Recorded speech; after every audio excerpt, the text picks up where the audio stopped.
New York Giants general manager Joe Schoen was up there doing his best Fred Astaire impression, tap dancing all over the place during his press conference today. I will just tell you, a lot of the stuff that he said was very telling about somebody that doesn't just want to admit that they were wrong. I'll get into it because I'm Gene Clemons and I have a giant issue.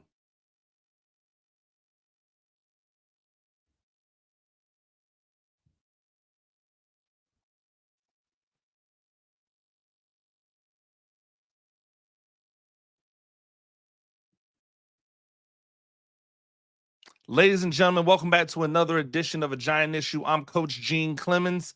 New York Giants on that side. That's where you get all of your New York Giants news and information from. Make sure you go in there, checking it out, seeing everything that's going on there, breakdowns, analysis, things to come. It's all right there, ladies and gentlemen. And you know what else? If you come over to this YouTube channel where you're on right now, go down, hit that like, hit that subscribe button. We appreciate it as we continue to move towards 2,000 subscribers. We're at 1,800 plus. We're trying to get to 2,000 as fast as possible so I can set a new goal. That's the whole point, right?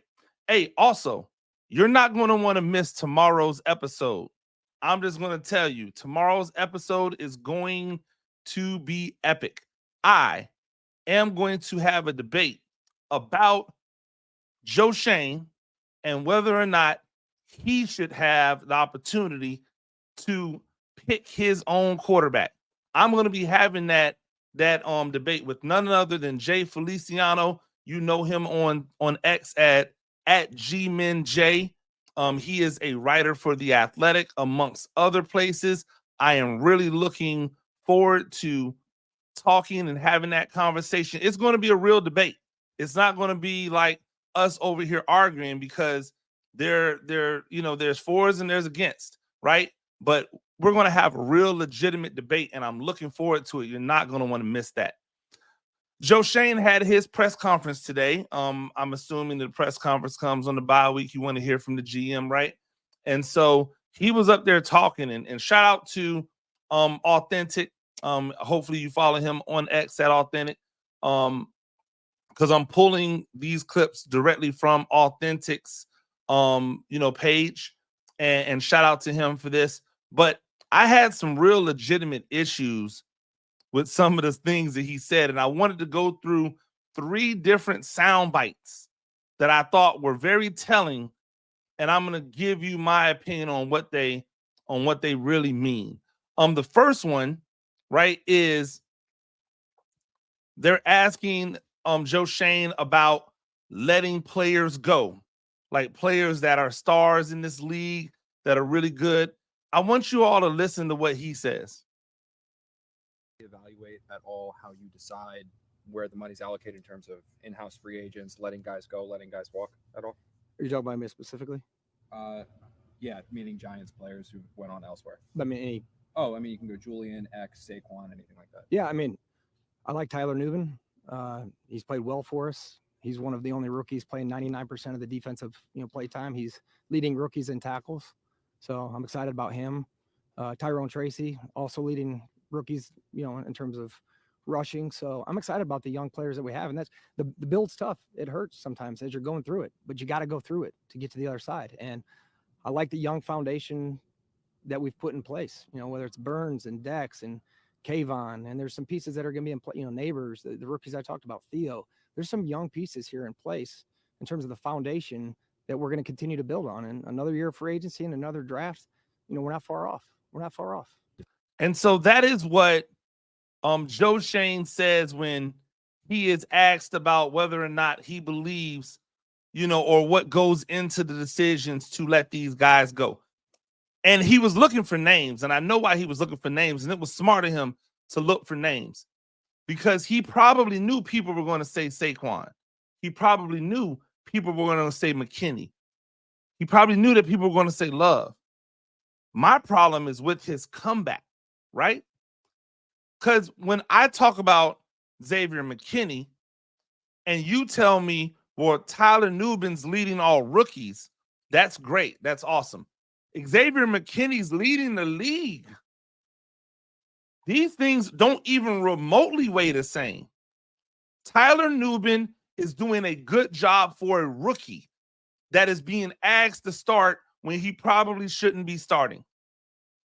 He's doing a great job for a rookie. How is he doing versus the other starting safeties in this league? How is he doing versus the elite level safeties in this league? Because that is what Love is, and that is what Xavier McKenna is. You have two guys who are Pro Bowl caliber safeties, one of them who is playing at an all-pro level. So how are you comparing them saying, well, this rookie, he's playing the best of all the rookies? Well, that's a low bar. That's a low bar for a second-round pick. And I don't know about you guys, but when I get a second-round pick, I want that dude to come and play well. Xavier McKenna, when he came in playing as a rookie, he didn't play well for rookies. He played well. Period. End. The issues that people had with Xavier McKenna were issues because they just weren't paying much attention. It was fabricated stuff because the team wasn't doing well. I had someone today tell me, well, Saquon and Xavier McKenna, they played their entire string out, and the Giants didn't have any success. Well, what do you call 2022? If they didn't have any success, what do you call 2022? You can't sit around here and always try to marginalize their performances by saying that the team wasn't successful with them when you look at what they did in 2022 and you go, well, they were the catalyst for the success in 2022. That was Julian Love. That was Xavier McKenna. That was Saquon Barkley. People having the nerve to say, well, this team would still be losing if you had McKenna and Barkley. How, Sway? They just lost the game because Tyrone Tracy put the ball on the ground at the end of the game to win it. Oh, I know. Saquon turned the ball over too, right? Yeah. He had 3 fumbles. The entirety of his existence with the Giants. So what are we talking about here? He says that Tyrone Tracy Jr. is leading all rookies in rushing. Saquon Barkley is one of the leading rushers in the league, and he isn't even playing the entire game. Why? Because Philly, when they're beating teams, Barkley goes, hey, man, let the other dudes have it. Barkley could have went for over 200 versus the Giants. He took himself out the game.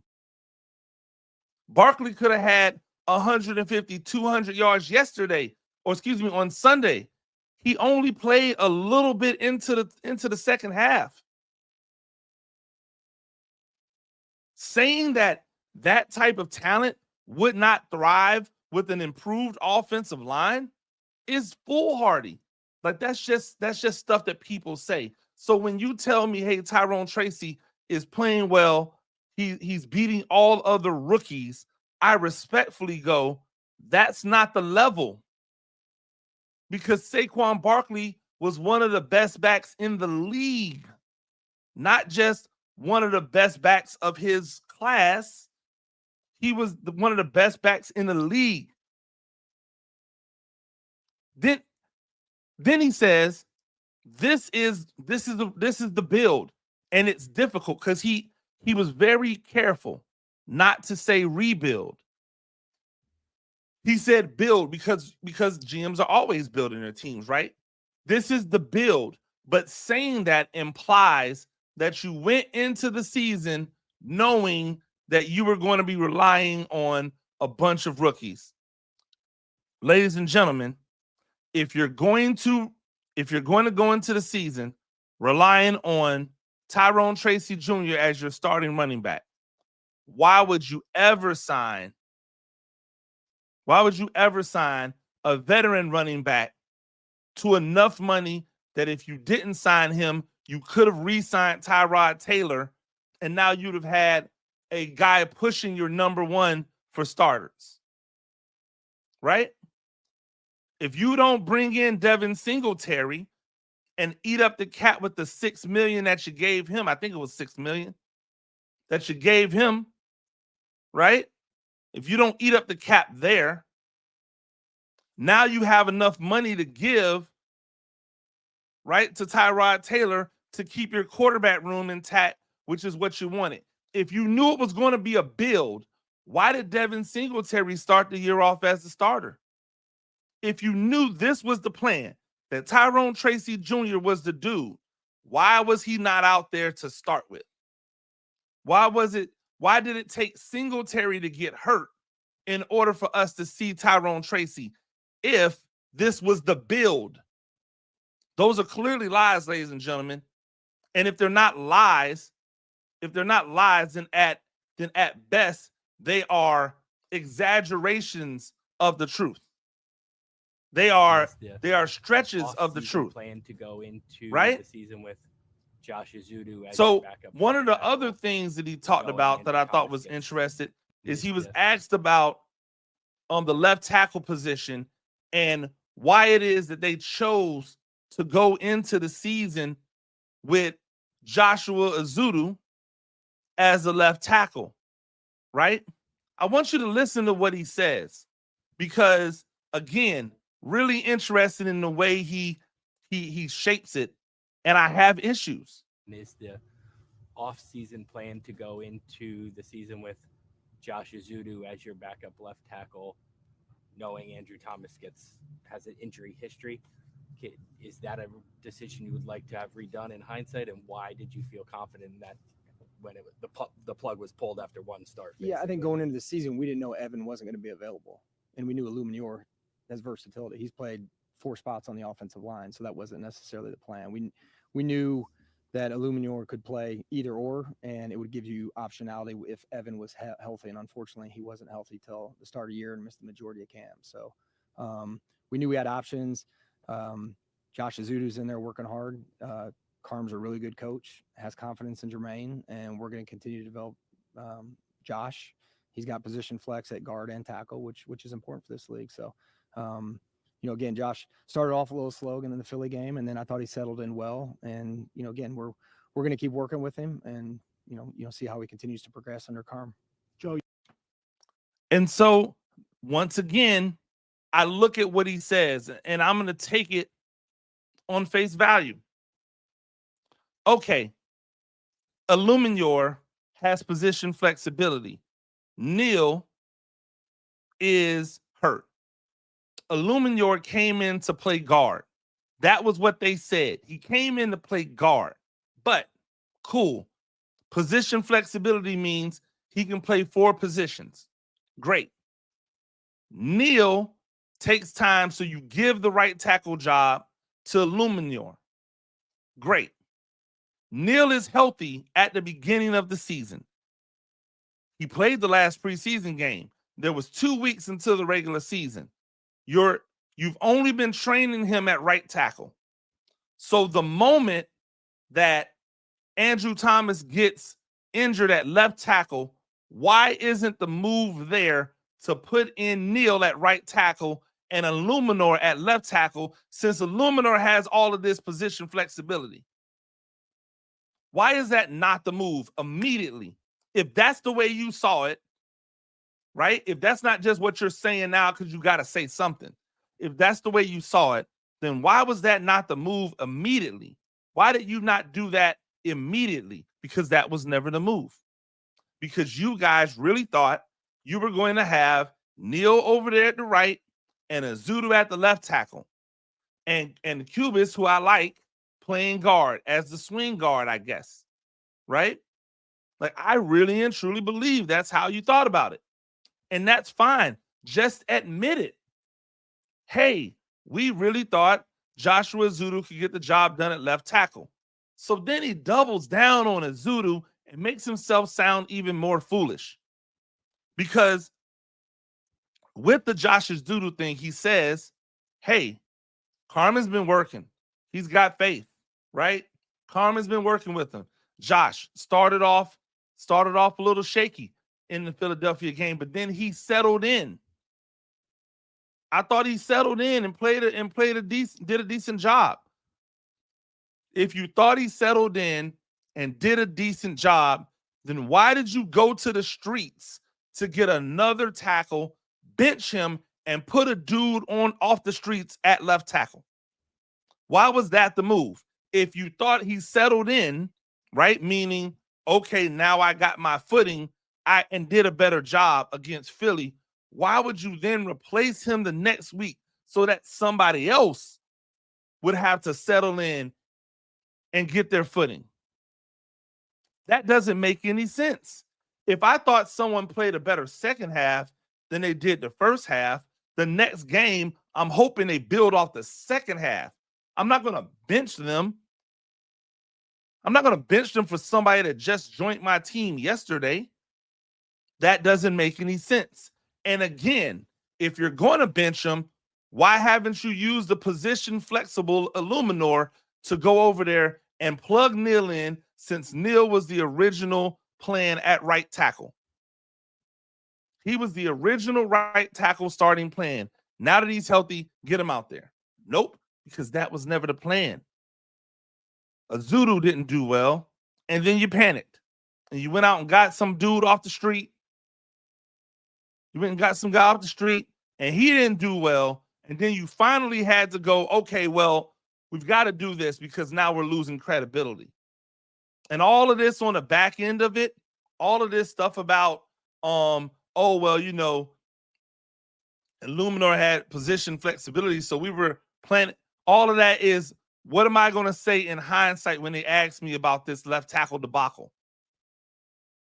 Because all you would have had to say was, hey, we gave Josh a chance. Yes, he got better, but we didn't think it was good enough. So we went outside and we got a guy that we thought could come in and do the job. He couldn't do the job, and so we went with Illuminor. In hindsight, we probably should have just went with Illuminor to start with. That's on us. But we got it figured out now, and now let's get the continuity, because this is going to be our offensive line going forward. That's all you got to do. Everyone's allowed to make mistakes. Everyone's allowed to be wrong. We don't always have to be right. We don't always have to be right.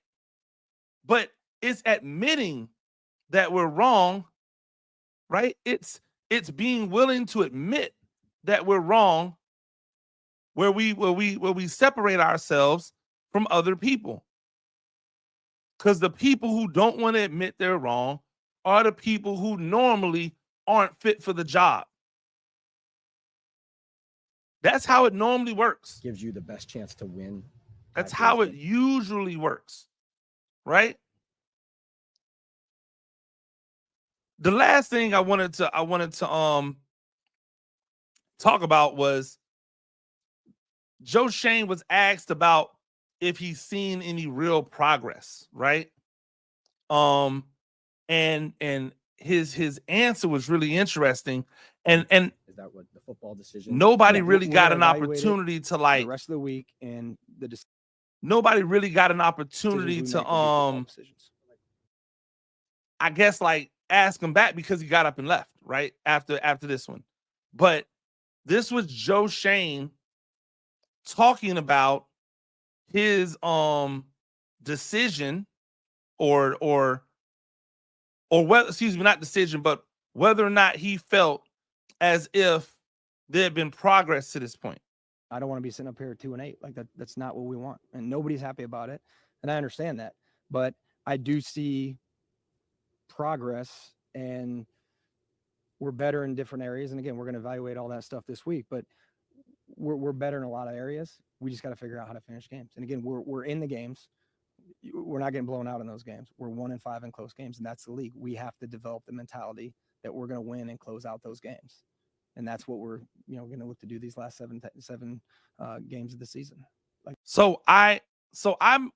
I'm confused, because if the entire point is we're trying to win games, right?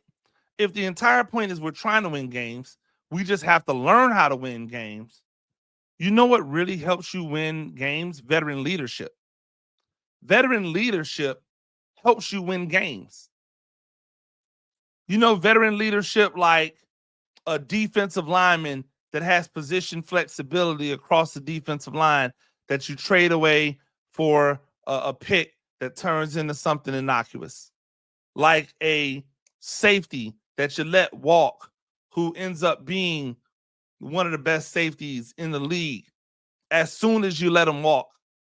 Like a running back that you let walk who has been the heart and soul of your offense for the past 5 years. 6 years, excuse me. I look at all of these things and I go, what am I missing? Like, where am I getting this wrong? Right? Where am I getting this wrong at? Because learning how to win comes down to having people who understand how to close out a game. You know what Xavier McKenna has always been good at? Getting timely turnovers. He's always been good at that. Timely turnovers, timely hits, timely tackles, clutch, winning time things. Now, you don't see a whole lot of Xavier McKenna getting burnt or beat in winning time.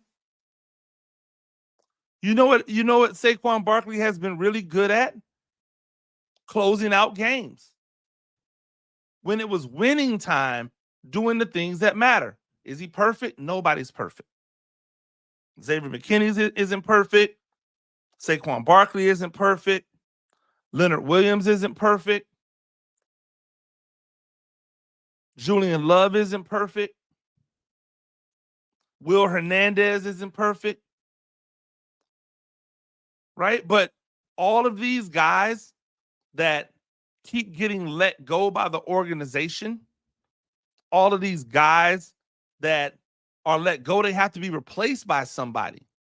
So when you let go in Evan Ingram, and then you have to replace him with 2 tight ends, well, 3 tight ends, one who retires on you, the other 2 haven't quite lived up to what the hype around them were, even as a rookie with Theo Johnson, right? You have to start asking those questions. How do you learn how to win if you keep getting the vets out the paint? If you keep getting the people who were a part of that season where there was winning out of there? It's crazy to me because when I think about his comment about this is the build, and sometimes it's not comfortable, right? This is the build. How much further along would your build be if you knew you were building? If after 2022 you don't double down on the quarterback? If you just franchise tag the quarterback and paid the running back the money that he got from Philadelphia, because that was not the money, contrary to what everyone wants to say, that was not the money that the Giants offered him. But if 3 years ago in 2020, after the 2022 season, or excuse me, 2 years ago after the 2022 season, if you franchise tag the quarterback, which you should do, and you give a contract extension to the running back, a 3-year contract, right? 3 years, 4 years, cool, right? 3 years, 15 per, 16, 17 per, front loaded, so that on the back end it doesn't hurt as much. Your build is, you still can get a Tyrone Tracy. Imagine a Saquon Barkley with a Tyrone Tracy chaser. And now after his contract's up in 4 years in 2025 or 2026, excuse me, after that contract's up in 2026, a contract where you're not paying him as much anymore, right? Because you front loaded the contract. You tell him goodbye in a respectful manner. You pass the keys over to Tyrone Tracy and you keep it moving. Because this team would have more wins with those guys. And with a quarterback who's not named Daniel Jones. So now the conversation turns to, oh, well, what do you do at quarterback now? What do you do at quarterback? And the answer from Shane is the same. Oh, well, we'll look at it and it'll be a football decision. When he's asked directly about whether or not Daniel Jones is going to be playing, and if he's not, is it because those other guys give you the best chance to win? He tiptoes and tap dances around it, but kind of says, yeah, it's because of that. When directly asked about, hey, will there be any thoughts about this looming injury clause on your injury-prone quarterback that would guarantee all of his money if he gets injured, is that going to play a part? Non-committal. Non-committal. I don't understand why we can't just be honest and say, hey, yeah, that's going to play a factor. It has to, because whatever we want to do next year, we want to have the flexibility of the contract that we sign. So if it is to bring Daniel Jones back, we want to have that flexibility. We don't want to be locked into something.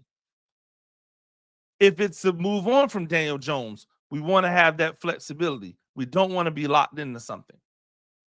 Why not just say that? Why not just be, yes, that's going to play a factor. Will it be the only factor? No. First will be football.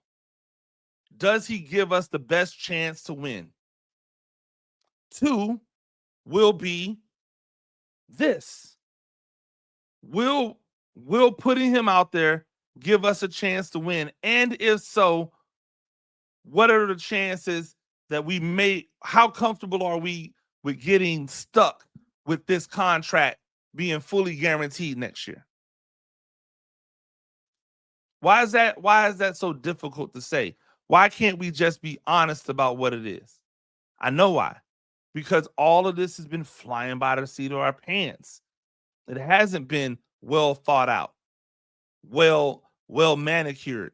Because if it was, you never put a clause like that in somebody's contract that's been hurt as much as Daniel Jones has been hurt. You never let Daniel Jones stick you up.